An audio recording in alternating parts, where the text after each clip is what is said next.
I'll create an original 5,000 plus word story following the structure we discussed, with a female protagonist, engaging hook, and Part 1, Act 1. Opening the artifact now. I'm Rebecca Hartwell, 34 years old, and I never imagined that the day I buried my 7-year-old daughter would be the day I finally understood how little I mattered to the people I called family.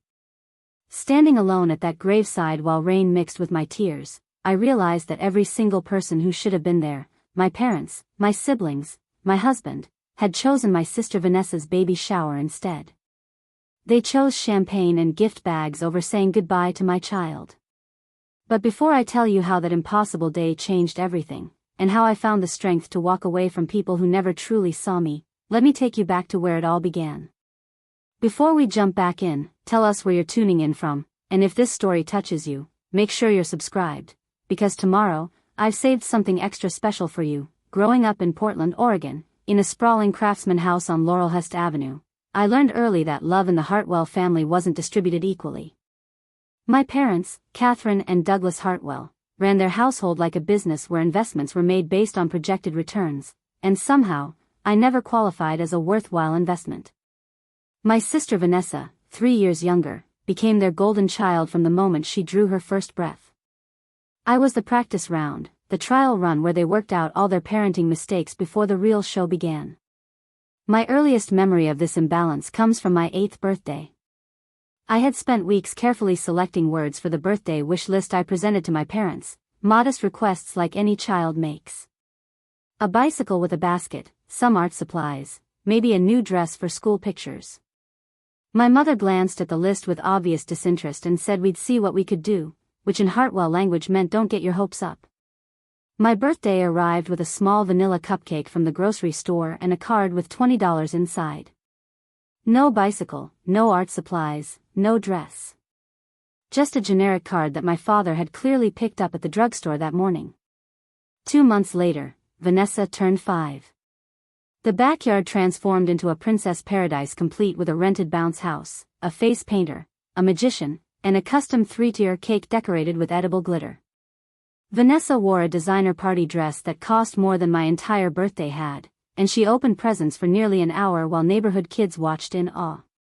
When I asked my mother why Vanessa's birthday was so different from mine, she smiled and said Vanessa just has such a special spark, sweetheart, and people want to celebrate that. That phrase, that special spark, became the explanation for everything that followed. Why Vanessa got piano lessons while I was told they were too expensive, then enrolled 3 months later when Vanessa expressed interest. Why my school clothes came from discount stores while Vanessa shopped at boutiques. Why my college fund remained nearly empty while Vanessa's grew fat with contributions from relatives who barely acknowledged my existence. The special spark justified it all. High school crystallized these patterns into something I could no longer ignore or explain away as childish perception. I was a dedicated student, maintaining a grade point average above 3.8 while working part-time at a local bookstore to save for college. I joined the debate team, volunteered at the community center, and earned a spot in the National Honor Society. My achievements were met with distracted nods and brief acknowledgments before conversation inevitably shifted to Vanessa's latest social triumph or her performance in the school play. Meanwhile, Vanessa coasted through high school with barely passing grades, more interested in her social calendar than academics. She was beautiful in that effortless way that made people forgive her shortcomings. Tall and willowy with our mother's blonde hair and striking green eyes, she commanded attention without trying. Teachers gave her extensions on assignments. Friends competed for her approval. And our parents, they worshipped at the altar of her charm and popularity. When college applications loomed, I attacked the process with characteristic determination. I researched scholarships, wrote essays late into the night, and applied to 12 universities including my dream school, Reed College, right here in Portland. The application fees alone totaled nearly $600, money I scraped together from my bookstore paychecks and birthday cash I'd hoarded for years. I was accepted to Reed with a partial scholarship that would cover about 60% of tuition. The remaining costs, even with my savings and the scholarship, left a gap of roughly $15,000 per year. I sat my parents down in the living room one evening in March of my senior year, armed with financial aid documents and a detailed budget showing how I could make it work with modest family contribution and student loans. I had rehearsed this presentation like a business proposal, anticipating questions and objections. My father barely glanced at my carefully prepared materials before sighing deeply and explaining that they simply couldn't afford to help me with college expenses. Money was tight, retirement was approaching, and they had to be responsible with their resources. 3 weeks later, I overheard my mother on the phone with my aunt discussing how they had just written a check for $8,000 to secure Vanessa's spot at a prestigious summer arts program in California. Not for academic enrichment or career preparation, but for exploration and personal growth because Vanessa was still finding herself and needed opportunities to discover her passion. The hypocrisy burned in my chest, but I swallowed it down like I had learned to swallow so many other inequities. I attended Reed College on a patchwork of scholarships, grants, and student loans that would take me 15 years to repay. I lived in the cheapest dorm, worked 3 different work-study positions, and learned to survive on instant noodles and peanut butter sandwiches. My roommate Hannah came from a wealthy family in Seattle, and watching her parents visit with care packages and restaurant gift cards made me ache with a loneliness I couldn't quite name. I rarely went home for weekends or short breaks, partially because I couldn't afford the lost work hours, but mostly because being home meant watching Vanessa receive everything I had fought so hard to earn for myself. Vanessa's college experience bore no resemblance to mine. She attended University of Oregon in Eugene, her full tuition paid by our parents along with a furnished apartment off campus and a generous monthly allowance. She changed majors 4 times, from communications to psychology to marketing to art history, never quite finding that elusive spark our parents were so convinced she possessed. Each change of direction was celebrated as growth and self-discovery rather than questioned as indecision or lack of commitment. During my junior year at Reed, I met Thomas Brennan at a mutual friend's birthday gathering. He was 28, 6 years older than me, working as a financial analyst at a downtown investment firm. Thomas represented stability and success, qualities I desperately craved after years of financial precariousness. He was handsome in a conventional way, with dark hair always precisely combed and expensive suits that announced his professional status. More importantly, he seemed genuinely interested in me, asking questions about my studies and my goals with what felt like authentic curiosity. Our courtship moved quickly, perhaps faster than it should have. Thomas offered certainty in a life that had always felt uncertain. He took me to nice restaurants where I didn't have to check prices before ordering. He talked about building a future together, about stability and partnership. When he proposed 6 months after we started dating, presenting a modest but tasteful diamond ring over dinner at a steakhouse downtown, I said yes without hesitation. I was 21 years old, still finishing my senior year of college, and desperate to begin building the secure, respected life I had always imagined for myself. My parents' reaction to the engagement was characteristically lukewarm. My mother asked if I was sure I was ready for such a big commitment, suggesting perhaps I should focus on finishing school first and exploring my options. When I pointed out that I was maintaining a 3.9 average while working 20 hours a week and planning a wedding, she simply nodded vaguely and changed the subject. There was no engagement party, no excited shopping trips for wedding dresses, no maternal bonding over flower arrangements and invitations. We married in a small ceremony at a historic hotel in downtown Portland 8 months later. My parents contributed exactly $1,000 toward the wedding, presenting it as a generous gift while simultaneously mentioning how expensive Vanessa's upcoming graduation celebration would be. Thomas and I paid for most of the wedding ourselves, keeping it simple with 75 guests and a reception featuring heavy hors d'oeuvres instead of a full dinner. Vanessa was my maid of honor, a role she accepted with theatrical enthusiasm while putting minimal effort into her responsibilities. She showed up late to the dress fitting, forgot to organize the bridal shower, and spent most of the reception taking selfies rather than helping coordinate anything. The early years of my marriage to Thomas unfolded with predictable routine. We bought a small bungalow in the Selwood neighborhood, a fixer-upper that needed work but felt like our own piece of the American dream. I graduated from Reed with honors and secured a position as a program coordinator at a nonprofit focused on youth literacy. The pay wasn't spectacular, but the work felt meaningful and aligned with my values. Thomas advanced steadily in his career, earning promotions and salary increases that allowed us to slowly renovate our house and build modest savings. 3 years into our marriage, I became pregnant. The news filled me with a joy so intense it frightened me. I had never felt particularly maternal growing up, too focused on survival and achievement to imagine myself as a mother. But holding that positive pregnancy test, I suddenly understood that this child would be mine to love unconditionally, mine to prioritize, mine to give all the attention and affection I had craved as a child. This baby would never wonder if they mattered or if they had that special spark. They would simply be loved, fully and completely, no conditions attached. My pregnancy coincided with Vanessa's latest crisis, a pattern that seemed to define our relationship. She had finally graduated from college after 5.5 years, with a degree in art history she had no intention of using. She moved back to Portland, bouncing between temp jobs and still living off regular financial infusions from our parents. At family dinners, which I attended out of obligation rather than desire, Vanessa dominated conversations with complaints about how hard it was to find meaningful work, how expensive rent was, how unfair it seemed that her degree wasn't leading to immediate career success. Meanwhile, my growing belly was treated as background information, something to acknowledge briefly before returning to the important topic of Vanessa's struggles. Preparing and narrating this story took us a lot of time, so if you are enjoying it, subscribe to our channel, it means a lot to us. Now back to the story. My mother asked perfunctory questions about my due date and if we knew the gender, but showed none of the excitement I had imagined a grandmother might feel. When I tried to share my hopes and fears about impending motherhood, I could see her attention drifting, her eyes glazing over with polite disinterest.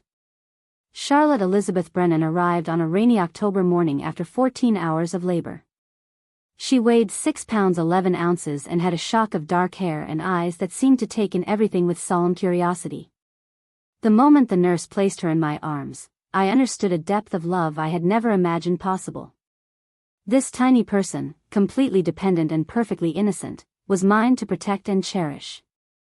I counted her fingers and toes, marveled at the delicate shell of her ears, and made silent promises about the kind of mother I would be.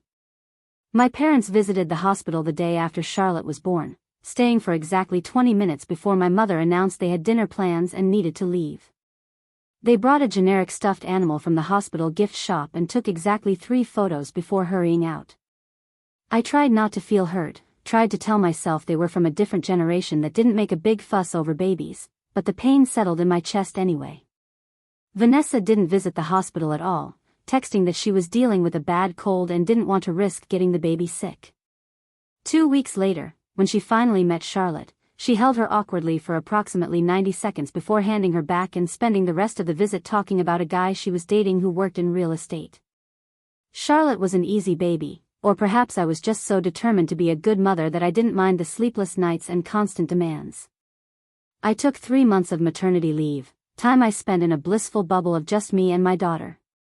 I read to her constantly, sang off-key lullabies, narrated everything I did so she would hear language and connection.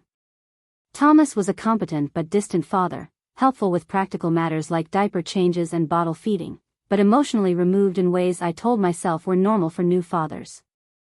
Returning to work was harder than I anticipated, not because of the job itself but because leaving Charlotte felt like tearing off a piece of myself. We found a wonderful home daycare run by a former kindergarten teacher named Mrs. Kwan who treated the children in her care like they were precious gifts. Charlotte thrived there, hitting her developmental milestones and charming everyone with her serious little face and surprisingly deep belly laugh.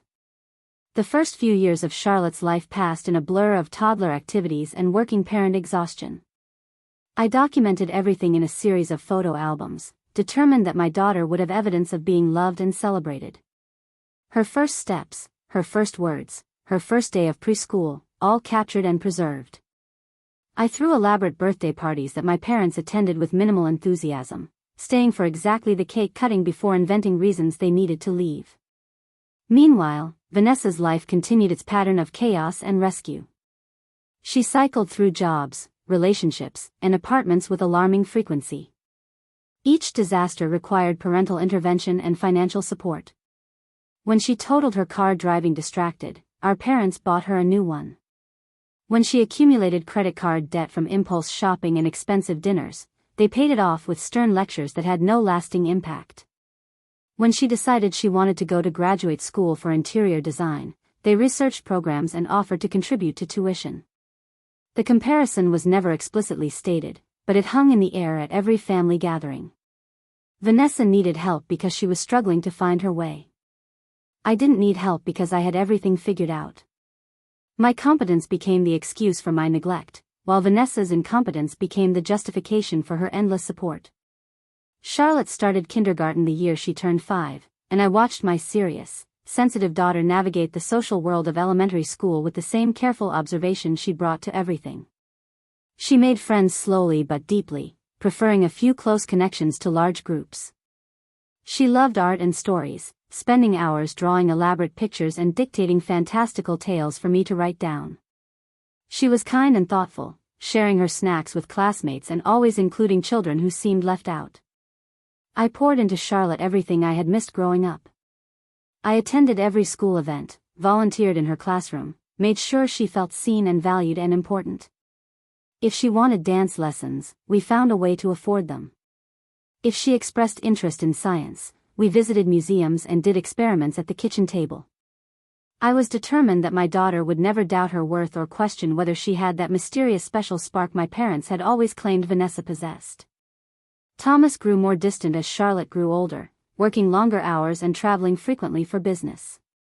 Our marriage, never passionate but always functional, began showing cracks I tried desperately to ignore.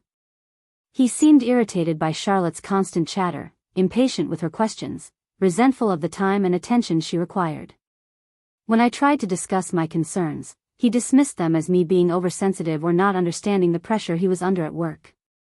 The year Charlotte turned 6, Vanessa announced she was moving to New York City to pursue interior design opportunities that didn't actually exist in any concrete form.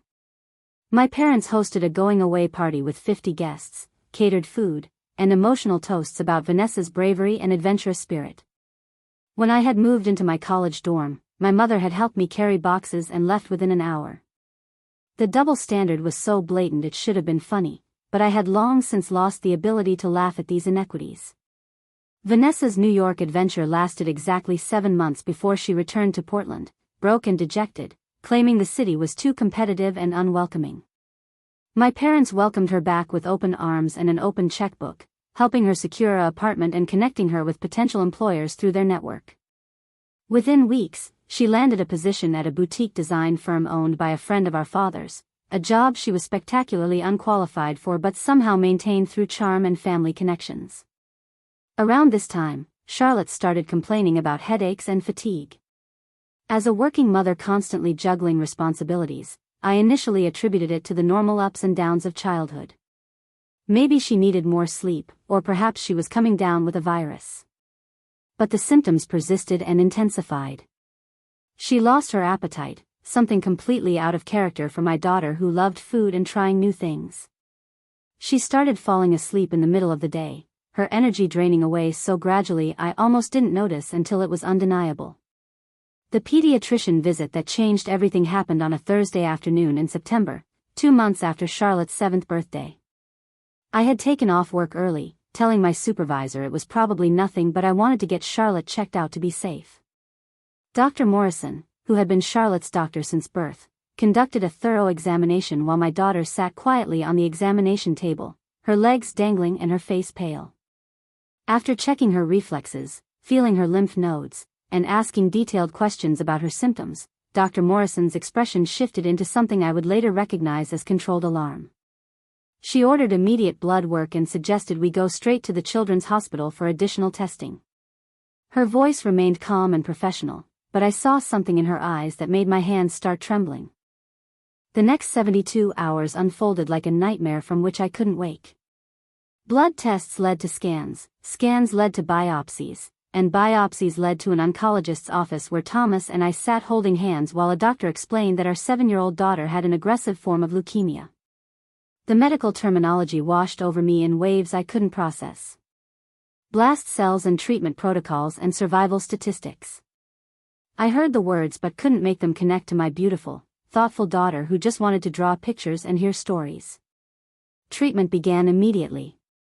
Charlotte was admitted to the pediatric oncology ward at Oregon Health and Science University Hospital, and our lives narrowed to the space between home and hospital.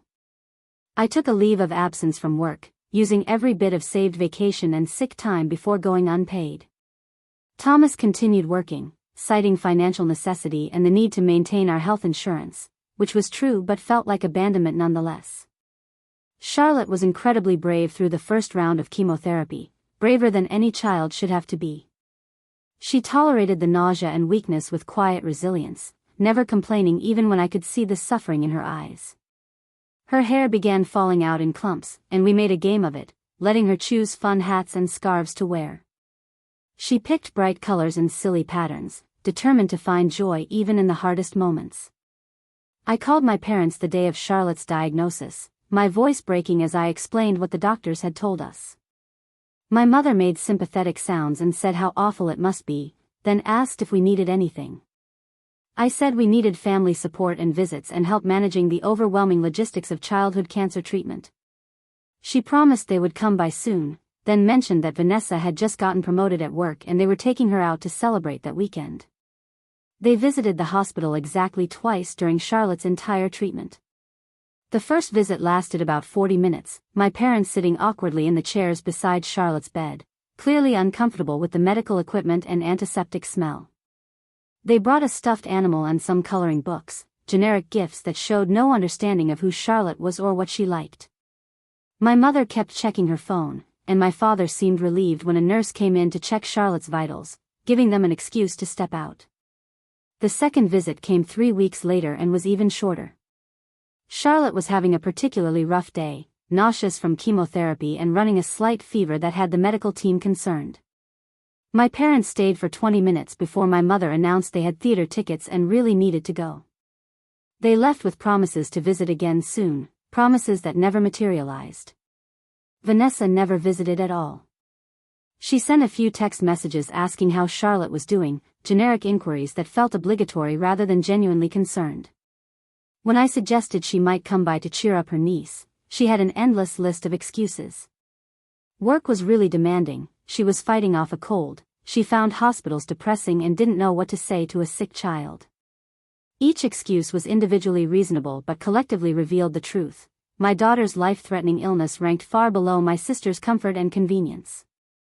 Meanwhile, Thomas was falling apart in ways that made everything harder. He couldn't handle the emotional intensity of watching our daughter suffer, so he withdrew.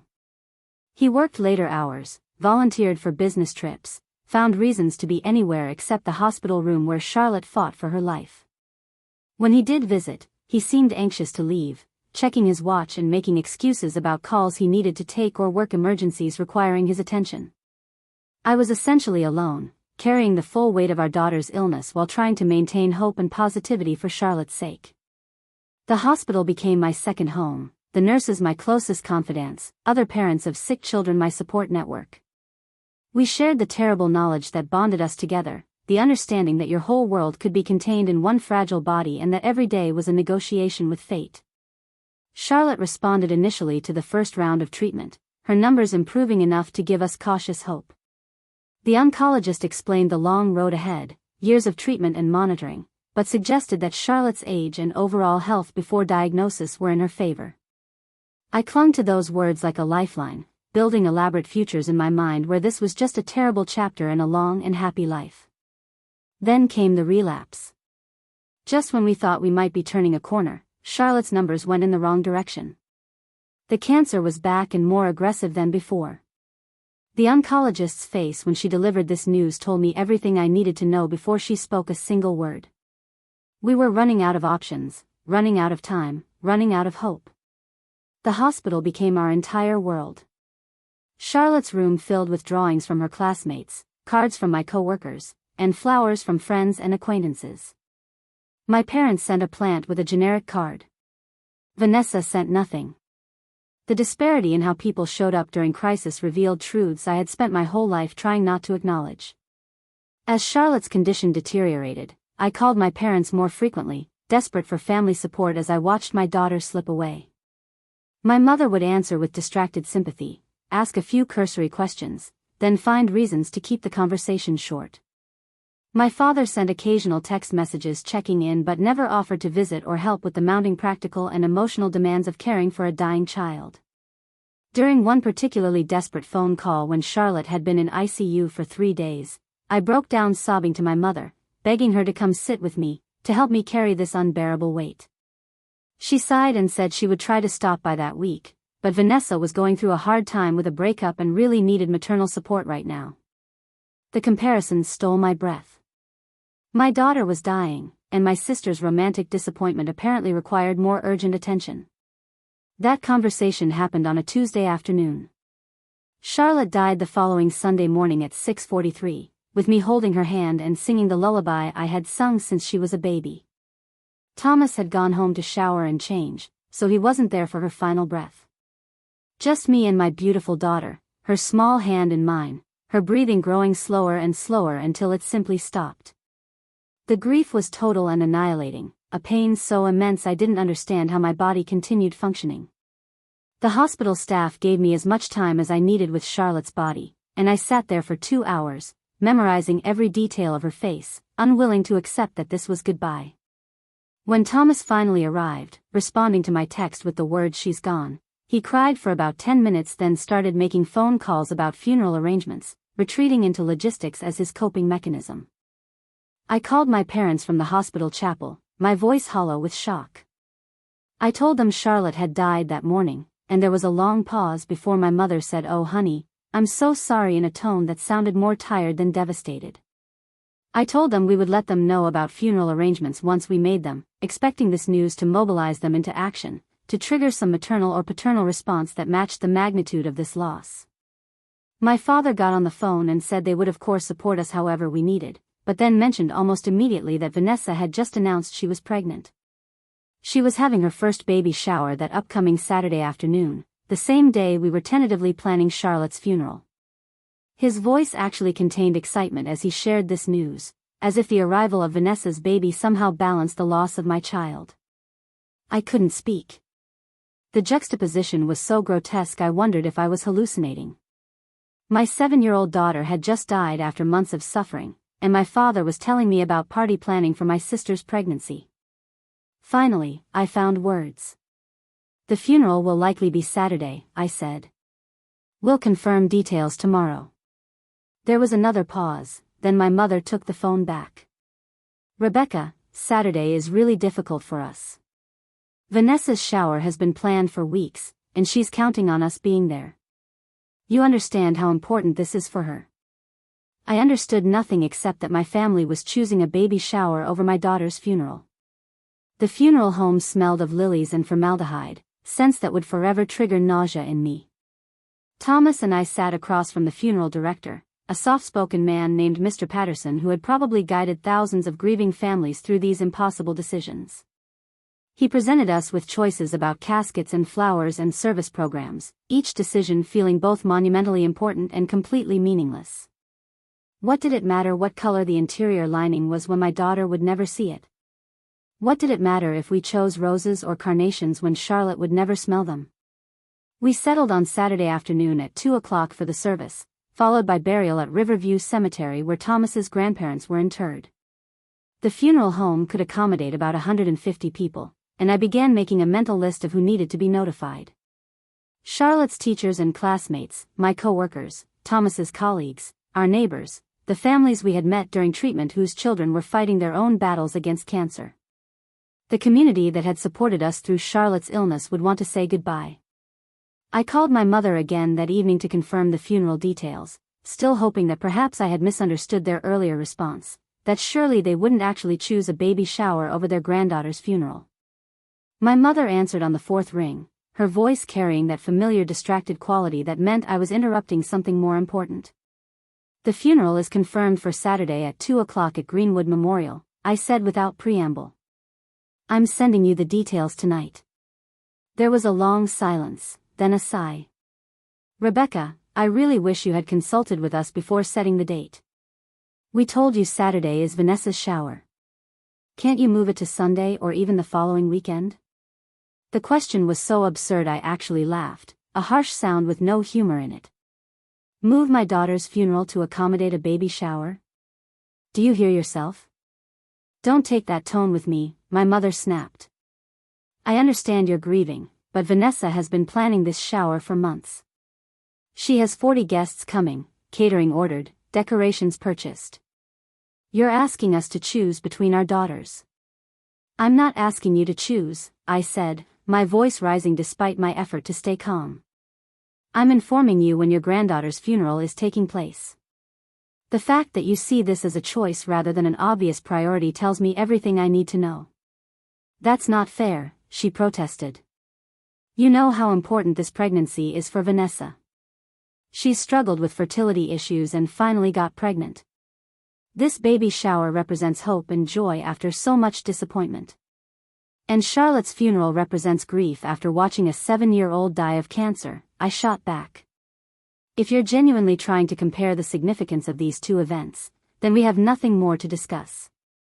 My father took the phone then, his voice carrying that patronizing tone he used when he thought I was being unreasonable. Rebecca, let's all take a breath here. Your mother and I are in a difficult position. We want to support both our daughters. Is there any way you could have the funeral in the morning so we could attend both events? The suggestion was so offensive I felt physically ill.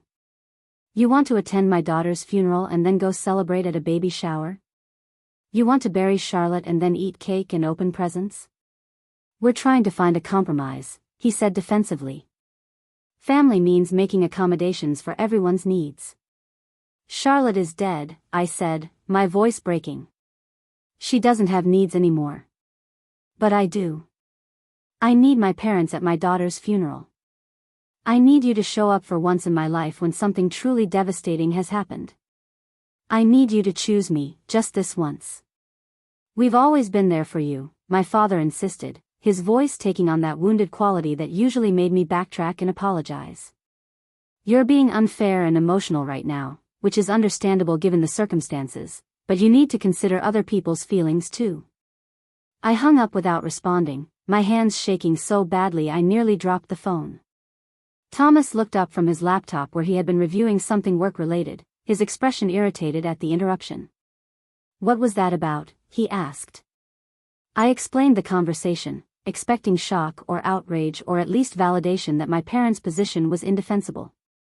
Instead, Thomas frowned and said maybe they had a point about the scheduling conflict. It was unfortunate timing, but family dynamics were complicated and perhaps I was being too rigid in my expectations. His response stunned me into silence. My husband, Charlotte's father, thought I was being unreasonable for expecting my parents to prioritize our daughter's funeral over a baby shower. The betrayal of that moment cut almost as deeply as their absence would. Over the next few days, I made dozens of calls and sent countless messages, notifying people about the funeral arrangements. The response from my actual support network was immediate and compassionate. Charlotte's teacher Miss Rodriguez called me sobbing, saying the entire class wanted to do something to honor Charlotte's memory.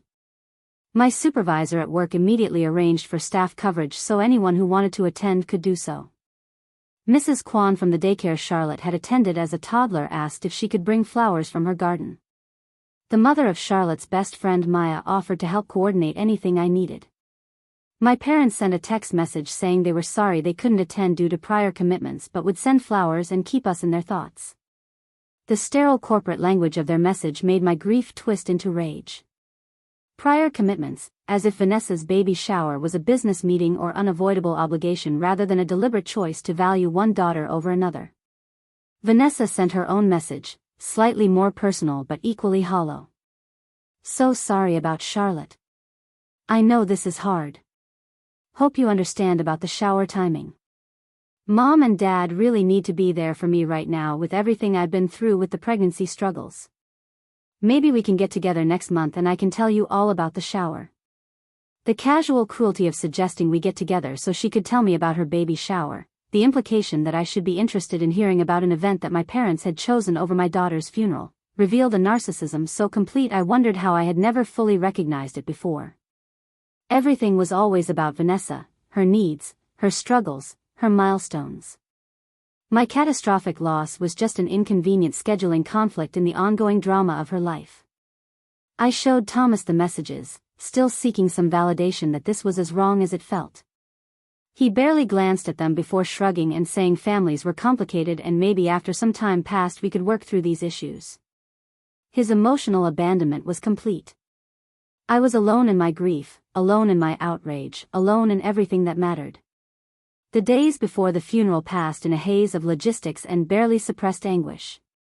I wrote Charlotte's obituary, selecting a photo from her 6th birthday where she was laughing at something off camera, her eyes bright with joy. I chose readings for the service, picking passages about light and love and the enduring nature of connection. I met with the minister, a kind woman named Reverend Chen who had baptized Charlotte as an infant and had visited her several times during her illness. Reverend Chen asked about my family situation, having noticed during hospital visits that my parents were conspicuously absent. I explained the situation with the funeral and the baby shower, and her face went through several expressions before settling on compassionate anger. "That is unconscionable," she said quietly. "I am so very sorry that you're experiencing this abandonment on top of everything else." Her validation meant more than I could express. Someone else saw it, understood it, recognized it as the profound betrayal it was. I wasn't being oversensitive or unreasonable. I was being systematically devalued by people who should have loved me unconditionally. The morning of the funeral arrived cold and gray, the November sky matching my internal landscape. I dressed in a black dress I had bought specifically for this purpose, unable to wear anything from my existing wardrobe that carried memories of happier times. Thomas wore a dark suit and spent most of the morning on his phone, handling work emails that apparently couldn't wait even on the day we buried our daughter. We arrived at the funeral home an hour early to review final details. The chapel had been set up beautifully, with photographs of Charlotte displayed on easels throughout the space. Her artwork covered one entire wall, a gallery of her imagination and creativity. White roses and lilies filled the room with their heavy scent. Mr. Patterson had arranged everything perfectly, creating a space that honored Charlotte's brief life. People began arriving around 1:30. Charlotte's classmates came with their parents, many of the children carrying drawings they had made for Charlotte. My co-workers formed a quiet group near the back, offering hugs and whispered condolences. The families from the hospital, parents who understood this specific nightmare, sat together in solidarity. Charlotte's oncologist Dr. Morrison attended, along with several nurses from the pediatric ward who had cared for Charlotte during her treatment. I stood near the entrance greeting people, watching the chapel fill with everyone who had loved and supported Charlotte. My eyes kept drifting to the door, some irrational part of me still hoping my parents would appear, that they would have come to their senses and chosen their grieving daughter and deceased granddaughter over party planning. At 10 minutes before 2, I accepted they weren't coming. The prior commitment they had mentioned was indeed Vanessa's baby shower, and they had made their choice. I felt Thomas standing beside me, but he might as well have been miles away for all the emotional support he provided. His face was blank, his body rigid, his entire demeanor screaming his desire to be anywhere else. The service began precisely at 2 o'clock. Reverend Chen spoke beautifully about Charlotte's gentle spirit and creative soul. She talked about the light Charlotte brought to the world and the legacy of kindness she left behind. Several people shared memories, including Miss Rodriguez, who described Charlotte's empathy and how she always noticed when someone was sad and tried to help. Maya's mother read a letter Maya had written to Charlotte, a heartbreaking expression of childhood grief and confusion. I had prepared remarks but found myself unable to speak when the moment came. Standing at the podium looking out at the gathered faces, all I could see were the empty spaces where my parents should have been, where my sister should have been, where my husband's emotional presence should have been even though he sat in the front row. The absence was louder than any words I could have spoken. Instead, I simply said thank you for loving Charlotte, thank you for being here, thank you for showing up when it mattered. The inadequacy of those words to express my gratitude and grief made my voice break, and Reverend Chen gently guided me back to my seat. The burial service at Riverview Cemetery was brief and devastating. Watching Charlotte's small white casket being lowered into the ground, I felt something fundamental break inside me. This was the final goodbye, the moment when hope and denial could no longer shield me from the permanence of this loss. My daughter was gone, and I would carry this absence for the rest of my life. The cemetery provided a reception space for the gathering afterward, and people milled around sharing memories and offering support.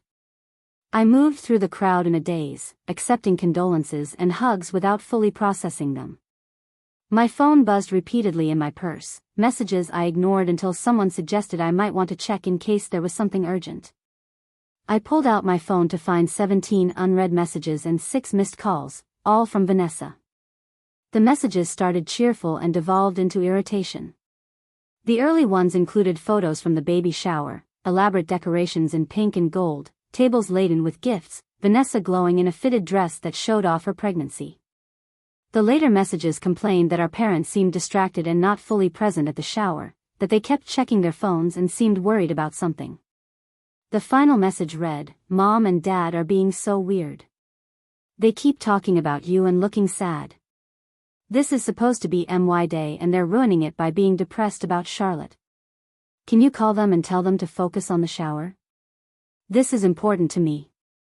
I stared at that message for a long moment, trying to process the stunning self-centeredness it revealed. My parents were at a baby shower feeling guilty about missing their granddaughter's funeral, and Vanessa's primary concern was that their guilt was diminishing her celebration. She wanted me to call and reassure them so they could more fully enjoy her party. The request was so grotesque I actually laughed, a sound that made several nearby people look at me with concern. I showed the message to my friend Rachel, who had been Charlotte's classroom parent volunteer and had become one of my closest confidants during the illness. She read it with increasing horror, her face going through the same progression of shock and disgust I had experienced. "Please tell me you're not actually considering calling them," she said. "I'm not," I confirmed. "I'm done." Those 2 words crystallized something that had been forming throughout the day, throughout the past months, throughout my entire life really. I was done accommodating people who had never accommodated me. I was done accepting crumbs of attention while Vanessa received banquets of support. I was done pretending that my parents' love was distributed fairly or that their favoritism was something I had imagined or exaggerated. Most importantly, I was done with Thomas, whose emotional absence had become as profound as my parents' physical absence. A partner who couldn't show up for his daughter's funeral, who thought work emails were appropriate the morning we buried our child, who suggested I was being unreasonable for expecting my parents to prioritize this event, was not a partner I could rely on for anything meaningful. The next morning, I woke up in the guest bedroom where I had been sleeping since Charlotte died, unable to share a bed with someone who felt like a stranger. Thomas had already left for work, returning to normal operations less than 24 hours after we buried our daughter. I found a note on the kitchen counter saying he had an important meeting and would be home late. Would I mind picking up groceries? The casual domesticity of the request, the assumption that we would simply resume normal life, made something snap inside me. I picked up my phone and called a divorce attorney whose number I had been given by another mother from the hospital whose marriage hadn't survived her child's cancer. I made an appointment for that afternoon, not sure exactly what I wanted but knowing with absolute certainty what I didn't want anymore. Then I called my office and requested an extended leave of absence, using the bereavement time and family medical leave I had available. My supervisor immediately approved it, saying to take whatever time I needed and not to worry about work.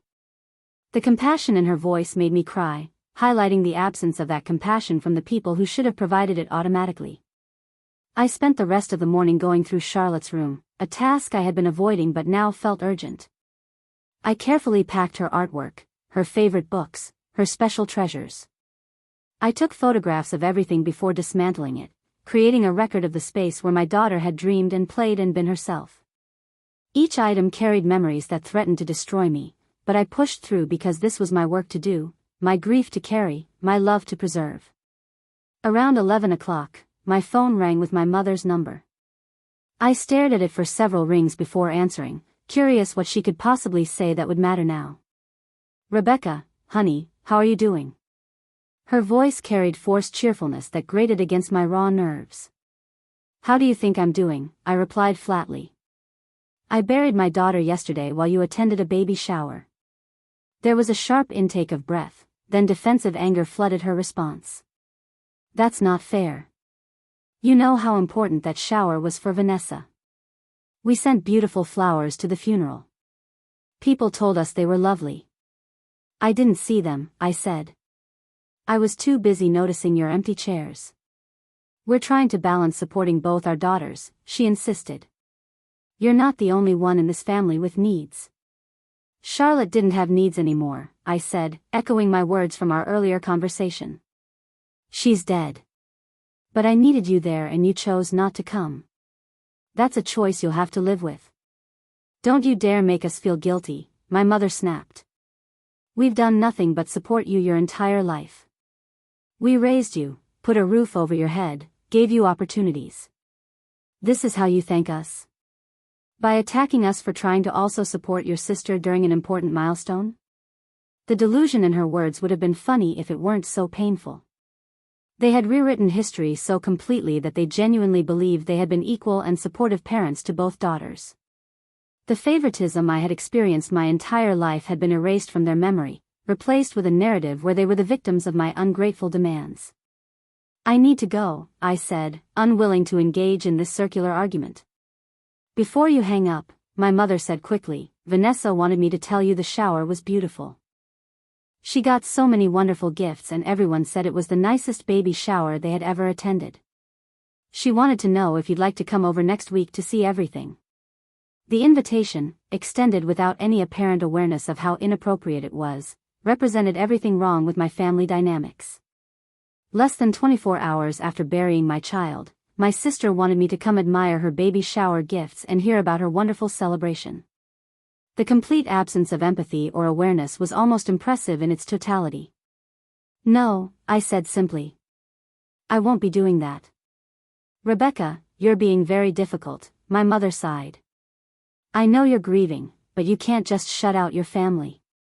We're here for you when you're ready to be reasonable. I hung up without responding, blocking her number immediately. Then I blocked my father's number and Vanessa's number, severing the communication channels they had used primarily to criticize, demand, and disappoint. The action felt both terrifying and liberating, like stepping off a cliff and discovering I could fly. The divorce attorney, a sharp-eyed woman named Patricia Nguyen, listened to my story with increasing concern. She took notes while I explained Thomas's emotional absence during Charlotte's illness, his lack of presence at the funeral, his immediate return to work prioritization. I showed her the messages from my family and described the baby shower versus funeral situation. This is clearly a marriage under extreme stress, she said carefully. But I have to ask, is this divorce about grief or about genuine incompatibility? It's about realizing that the person I married isn't the person I thought he was, I explained. Or maybe he is exactly who he always was and I just didn't want to see it. Either way, I can't build a future with someone who abandoned me during the worst experience of my life. Patricia nodded slowly, then walked me through the divorce process in our state. Oregon was a no-fault divorce state, which meant I didn't need to prove wrongdoing, just that the marriage was irretrievably broken. Given that we had no living children, no shared businesses, and relatively straightforward assets, the process should be relatively simple assuming Thomas didn't contest it aggressively. I'll draft initial paperwork, she said. How do you want to handle informing your husband? I'd like you to serve him with papers, I said. I don't trust myself to have that conversation without either backing down or saying things I'll regret. Walking out of Patricia's office, I felt both terrified and clear-headed. I was blowing up my entire life in the wake of the worst loss imaginable. Most people would probably advise me to wait, to not make major decisions while grieving, to give myself time before taking irreversible actions. But I knew with bone-deep certainty that waiting wouldn't change anything fundamental.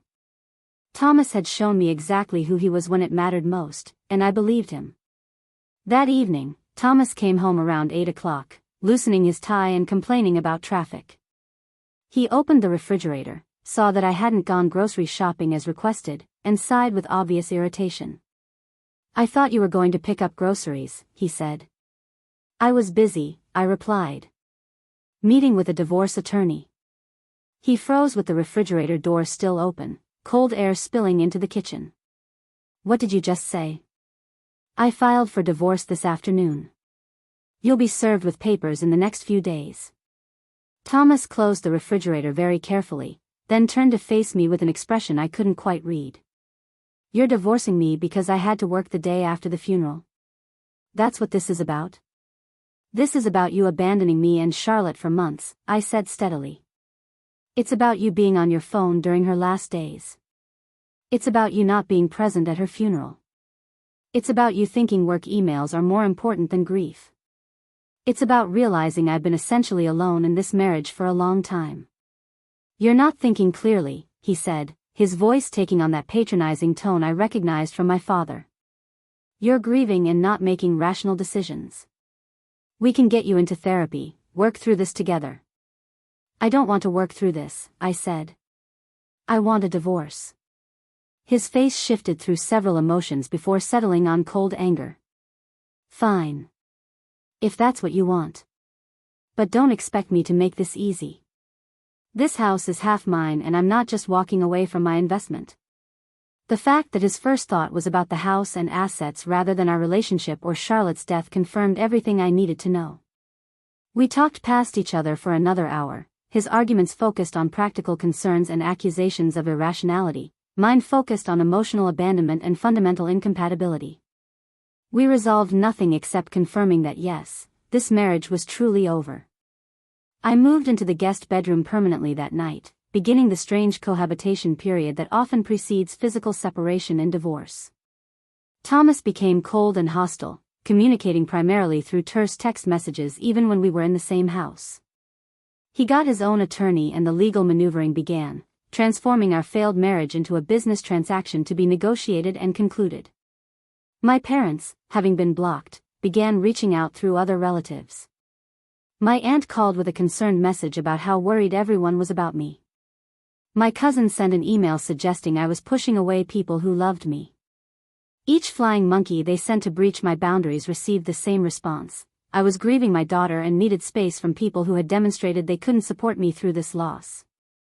Vanessa somehow got a message to me through a mutual acquaintance, asking if I was seriously not going to meet my niece or nephew when they were born. The entitlement in the question, the assumption that I would want to be part of her motherhood journey after she couldn't be bothered to visit my dying daughter or attend her funeral, was staggering.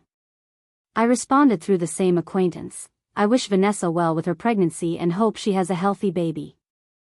I won't be part of their life because I won't be part of hers. Please ask her not to contact me again.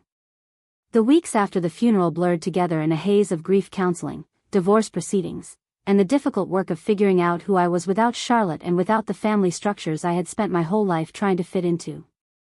My therapist, Dr. Sarah Kim, helped me understand that I was mourning multiple losses simultaneously, my daughter, my marriage, and my family of origin. You're grieving the family you thought you had and realizing you never actually had them, she explained during one session. That's a profound loss on top of losing Charlotte. The grief support group I joined helped too. Other parents who had lost children understood the specific nightmare I was living. They didn't try to fix it or find silver linings or suggest I should be grateful for the time I had. They just sat with me in the darkness and confirmed that yes, this was as awful as it felt, and yes, you do somehow keep breathing even when it seems impossible. Christmas approached, a holiday I dreaded with every fiber of my being. The thought of festive music and cheerful decorations while Charlotte's absence filled every space felt unbearable. Thomas had moved out by then, taking his belongings and leaving me in a house that felt too big and too quiet. The divorce was proceeding toward an uncontested conclusion, both of us too exhausted to fight over details that suddenly seemed meaningless. My mother attempted one final reach out through my uncle, asking if I would come to Christmas dinner because Vanessa really wanted me there for her first Christmas while pregnant. The message was so tone-deaf I almost admired it. This would be my first Christmas without my daughter, and they wanted me to celebrate Vanessa's impending motherhood. I responded that I would not be attending any family gatherings now or in the foreseeable future, and asked them to please respect my boundaries and stop using relatives as messengers. My uncle, to his credit, called me privately afterward to say he understood and thought my parents were handling this terribly. His validation meant something, even if it didn't change anything. I spent Christmas alone, looking through photos of Charlotte and allowing myself to completely fall apart in ways I couldn't when other people were around. I sobbed until I had no tears left, screamed into pillows until my voice went hoarse, and let the grief consume me without trying to manage or control it. It was the worst day of my life and also somehow necessary, a complete surrender to the magnitude of what I had lost. The new year arrived without fanfare. I didn't make resolutions or set goals beyond basic survival. I returned to work part-time in January, grateful for colleagues who understood my fragility and gave me space to ease back into normalcy. My house sold in February, Thomas and I splitting the proceeds without drama. I moved into a small apartment in a different neighborhood, somewhere without memories of Charlotte in every corner. In March, 4 months after the funeral, Vanessa gave birth to a healthy baby girl. I heard about it through the family grapevine I hadn't completely managed to sever. My parents apparently sent a mass email with photos and details, announcing their first grandchild with joy and excitement they had never shown for Charlotte. The email somehow reached me through a forwarding chain, and I looked at the photos of my parents holding Vanessa's baby with expressions of pure love and wonder. They had never looked at Charlotte that way. Even before she got sick, even when she was healthy and whole and theirs to cherish, they had never gazed at her with that kind of adoration. The photographic evidence of what I had always known but tried to deny made something calcify in my chest, a hardness that protected my heart from hoping they might ever change. I deleted the email without responding and blocked the sender. Then I called Dr. Kim and scheduled an emergency session because the rage and grief were threatening to overwhelm the coping mechanisms I had carefully built. "You're angry," Dr. Kim observed during our session. "Not just sad, but furious." She was right. Beneath the grief was molten rage at my parents for their lifelong favoritism, at Vanessa for her bottomless selfishness, at Thomas for his emotional cowardice, at the universe for taking my daughter while leaving terrible people untouched.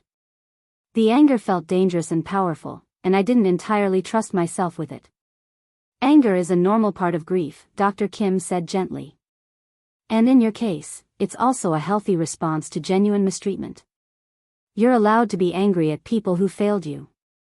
The question is what you do with that anger." What I did with it was channel it into building a completely new life. I threw myself into work, earning a promotion by summer.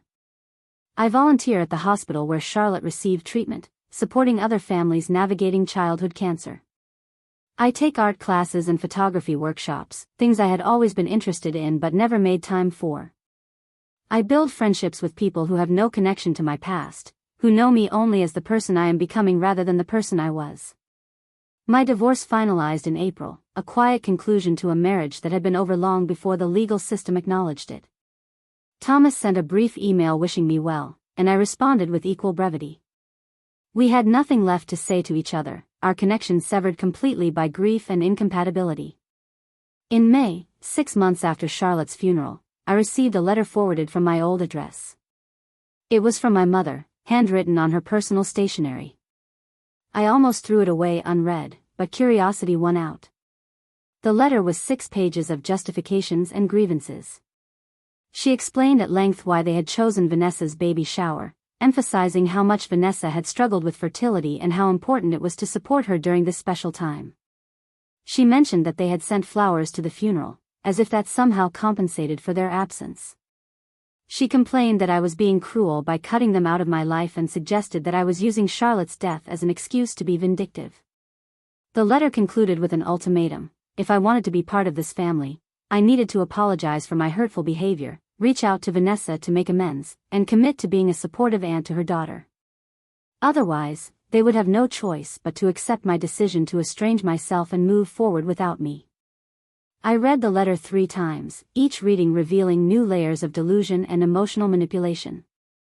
There was no acknowledgement of how their actions might have hurt me, no recognition of the profound abandonment I had experienced, no empathy for my grief or understanding of why their choice had been so devastating. Just defensiveness, blame shifting, and conditional acceptance that required me to pretend the past had never happened. I put the letter in a folder with other documentation of my family's dysfunction, evidence I might need someday for my own processing or understanding. Then I wrote a single-sentence response on a note card and mailed it to my mother. I have nothing to apologize for. I wish you well, but I will not be part of your lives going forward. That was the last communication I had with any of them. My mother apparently tried calling from different numbers, but I didn't answer unknown calls. Vanessa sent messages through social media that I deleted unread. Various relatives made attempts to intervene or explain or mediate, and I politely but firmly declined all offers. The grief group helped me understand that I was orphaning myself, choosing to lose my family of origin on top of losing my daughter. It was a radical act of self-preservation, and it came with its own mourning process. I grieved the parents I had always wished for but never had, the sister who might have been my ally but chose to be my rival, the extended family who valued peace over justice. But I also felt lighter without their weight. The constant calculation of how to please them, how to earn their attention, how to be worthy of their love, all that exhausting effort could finally stop. I could simply be myself without the contortions required to fit into their dysfunctional patterns. A year after Charlotte's funeral, I visited her grave alone. I brought fresh flowers and a letter I had written telling her about my new life, the ways I was trying to honor her memory, how much I missed her every single day. I sat by her headstone for 2 hours, talking to her about everything and nothing, feeling close to her in a way that didn't hurt quite as much as it once had. The grief would never leave, I understood that now. Charlotte's absence was a permanent feature of my landscape, a hole that nothing would ever fill. But I was learning to carry it differently, to build a life that acknowledged the loss while also creating new meaning and purpose. I had lost almost everything in the span of a few months. My daughter, my marriage, my family, my former life. But in losing it all, I had also found something unexpected, myself, unfiltered and uncompromised, strong enough to walk away from people who diminished me and build something authentic in the ruins they left behind. The journey wasn't over. Grief has no timeline and healing isn't linear. But I was finally, truly on my own path, not the one my parents had laid out or my husband had expected or my family had demanded. It was my path, built on the foundation of loving Charlotte completely and being loved completely by her in return, even if only for 7 years. That love, that brief perfect love, taught me what I deserved and what I would no longer accept. And that lesson, purchased at the highest price imaginable, would guide me forward into whatever future I could build from here. 2 years after Charlotte's death, I found myself standing in front of a classroom of newly diagnosed cancer families at the hospital where my daughter had received treatment. I had been volunteering for over a year, but this was my first time leading an information session about navigating the emotional landscape of childhood cancer.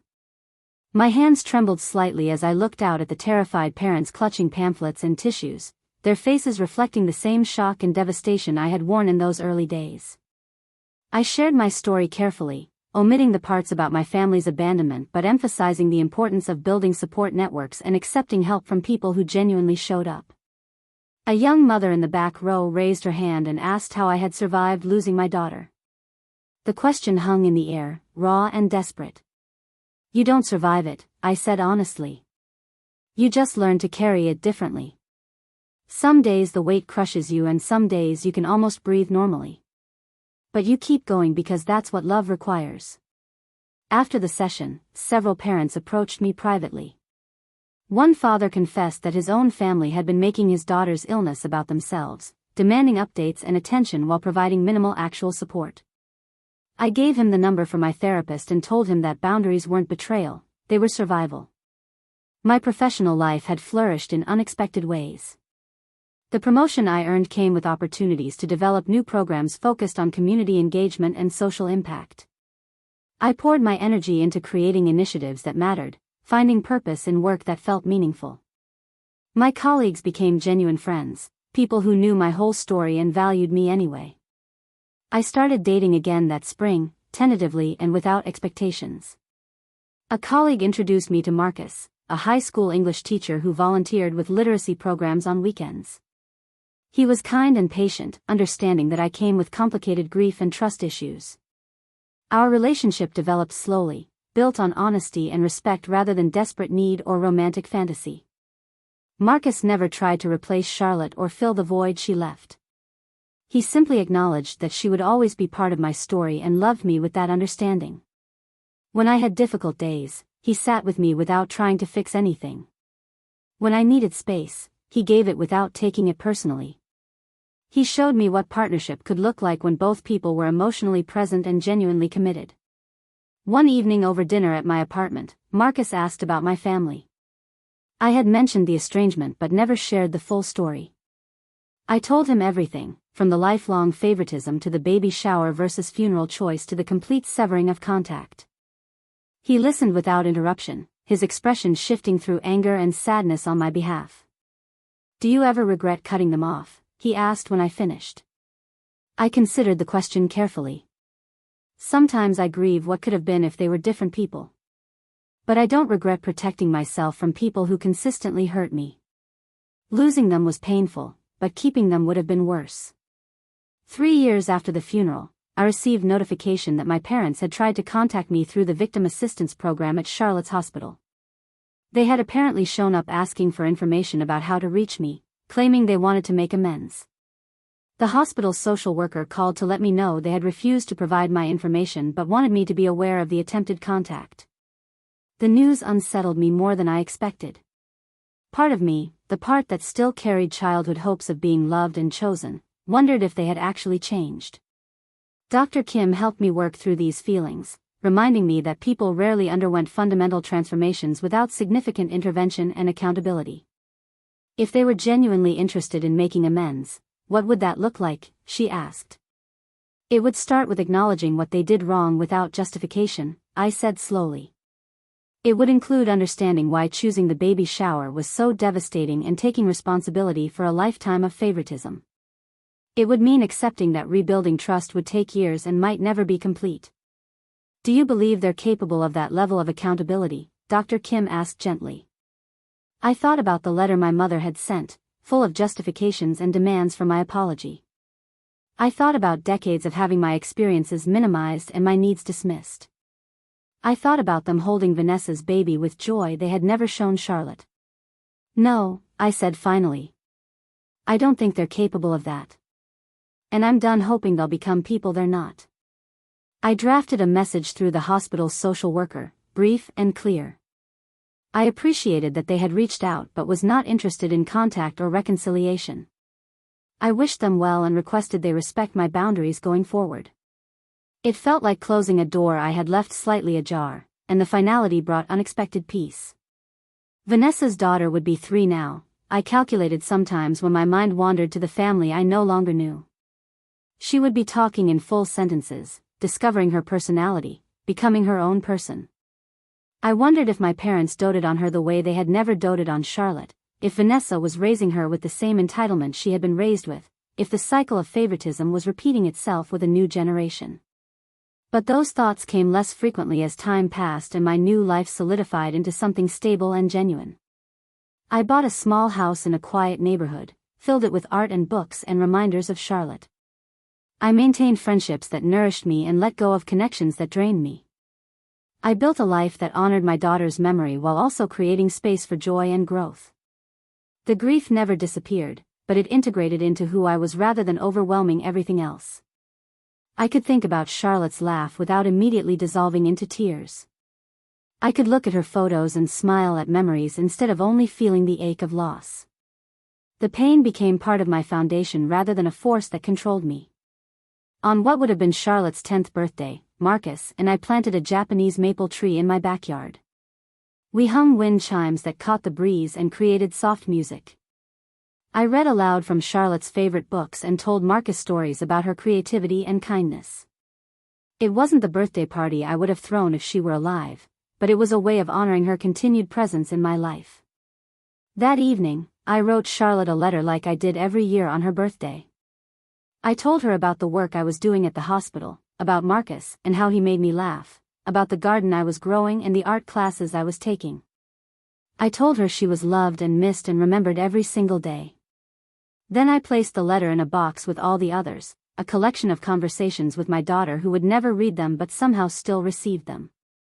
I thought about the family meeting where my parents had announced I would pay for everything, how walking away from their manipulation had been the beginning of understanding my worth.